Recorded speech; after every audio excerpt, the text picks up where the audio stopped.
Hi there, my name is Katie Campbell. I'm the lead concierge here at the Speaker Lab, and we're going to talk about building your confidence as a speaker and really standing in that expertise. And so, how do you get comfortable being known as the expert? This can feel very foreign at first as you're taking the stage. Maybe you haven't done many trainings, haven't done any keynotes, or maybe very sporadically. And so, showing up in a consistent way as your own brand feels like it's taking on a whole life of its own. At the same time, we tend to forget that your expertise and what you know isn't impacted by that uncomfortable feeling. And so it can be two things at once. It can be nerve wracking and uncomfortable, and you can be unsure of yourself on stage in front of the audience, but you can still be that expert that you know deep down that you've worked and experienced incredibly hard throughout your life and your career with that message. You can still anchor in that when those nerves keep showing up. And so some of this just takes time. As you take the stage and maybe you're a newer speaker, 50 people is going to feel overwhelming, and those nerves are going to set in. But as you do it more, the next nerve wracking point is going to feel it's gonna be 100 people, and that 50 is going to feel like a breeze to you, and so on. So you're always going to hit these points of tension and uncomfortable feelings as you're taking the stage, but that will ease up as you grow your speaking business. And so really anchoring in the fact that you do know your stuff, you have been working towards this moment to take the stage, you do deserve to be in front of these people because you've experienced that, whether it's education or life experience or both. You can anchor in the fact that you've been doing this, and you have every right to take that stage and speak your message into people who it can really, really help. It's okay to be nervous at that same time, but it doesn't have to impact that expertise that you know that you have deep down.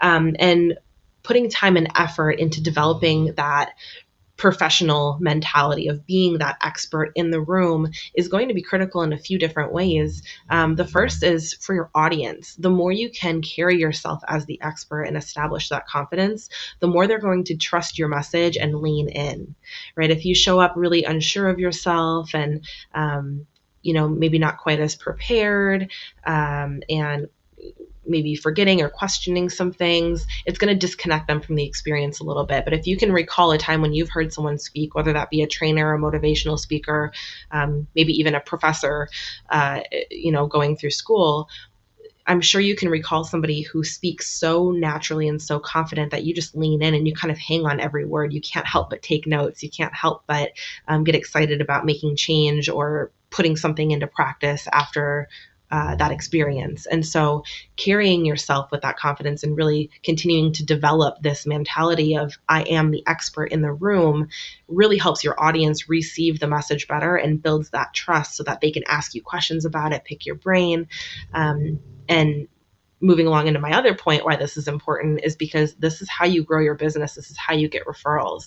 The more confident and owning of that expertise that you are, the more people are going to not only want to take what you're teaching and incorporate it into their lives, but they're going to want to tell others on how to do that as well. They're going to want to tell their friends, their colleagues, people that they know, acquaintances, to experience you as well. So that expertise kind of creates this ripple effect in the people who are experiencing you directly in that moment and the people that they will then go and tell moving forward. Some practical things that you can do to really boost your confidence as a speaker. The first thing I always say is don't fall into the comparison trap, right? You might look at your landscape and all the other speakers out there speaking in this niche and say, oh my God, they're rocking this. It looks effortless to them. I can't show up that way.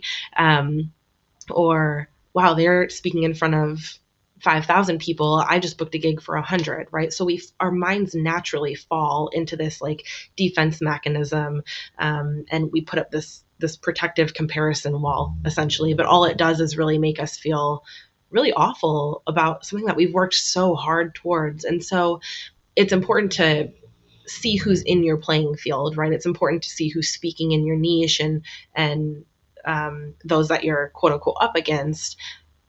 but don't fall into the comparison trap of constantly saying, oh, I'm not as good as that. They're better than me. They know more than me.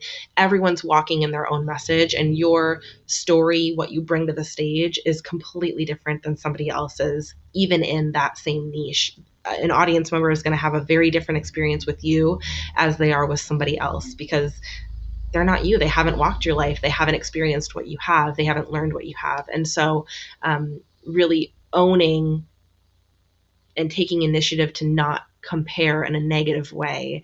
If you're following people on social media, if you're at conferences listening into other people speaking, really own what you know and own your journey.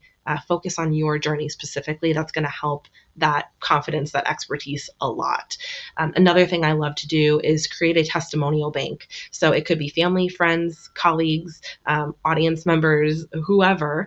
Write down when they say something complimentary of you. It could be how you carry yourself, that aha moment that you unlocked for them, how you inspire them.